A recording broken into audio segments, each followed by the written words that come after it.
ang paghahanda ng lungsod ng Iriga kasunod ng banta ng Bagyong Bising. Kahapon, isinagawa na nila ang Pre-Disaster Risk Assessment Meeting na pinamunuan ni Mayor Madelio Robe Alfelor. Maagang inihanda ng City Disaster Risk Reduction and Management Office ang kanilang mga kagamitan tulad na lamang ng rubber boats.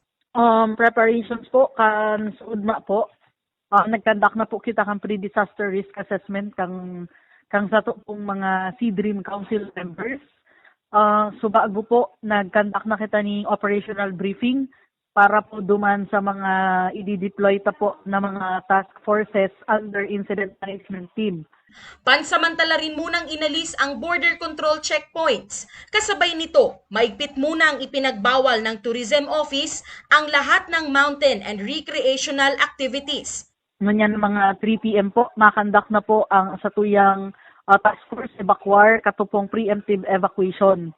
So since maski po nga ni sinasabi ta na di naman kita masyadong maaapektuhan kang bagyo, kaya lang we are preparing po kang worst case scenario kasi syempre sabi ta nga hindi po kita pwedeng maging kampante.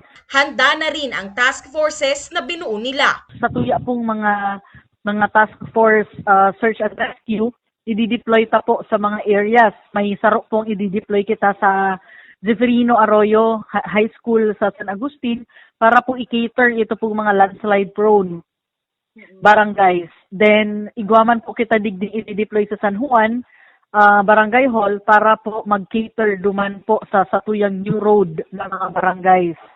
Then, igwa din po kita digding sa City Hall para po i-cater ang satuya pong mga river unit barangays. Igwa din po kitang i-deploy sa Bureau of Fire Protection para po makiter ang Central Business District. Siniguro rin ng CDRRMO na lahat ng grupo may kasamang medical team. And igwa ka taning field hospital.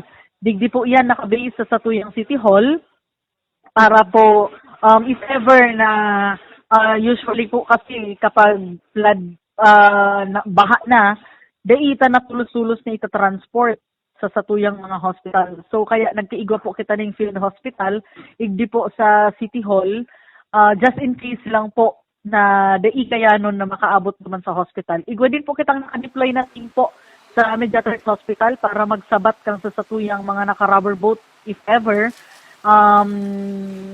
Nagpapasalamat ako dahil i-accommodate po kang Mediatrix para po if ever na kaipuhan talaga ng hospital ay immediately may masabat po sa Tinta, paduman po sa Mediatrix Hospital. And ngayong araw, aabot sa 700 families mula sa flood-prone barangays ang kanilang ililikas. As always, apirmi kitang number 1 objective kan sa tuyang incident management team, ensure the safety of the responder and the general public. And at the same time po, dapat pirmi talagang zero casualty dahil gabus na preparasyon ginigibutaman po digdi sa syudad ng Iriga.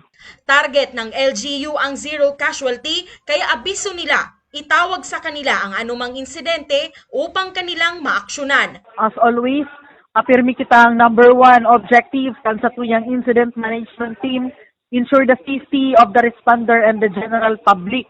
And at the same time po, dapat pirmi talagang zero casualty dahil gabus na preparasyon ginigibutaman po digdi sa syudad ng Iriga. Samantala, handa na rin ang City Social Welfare and Development Office para sa kanilang asistensya.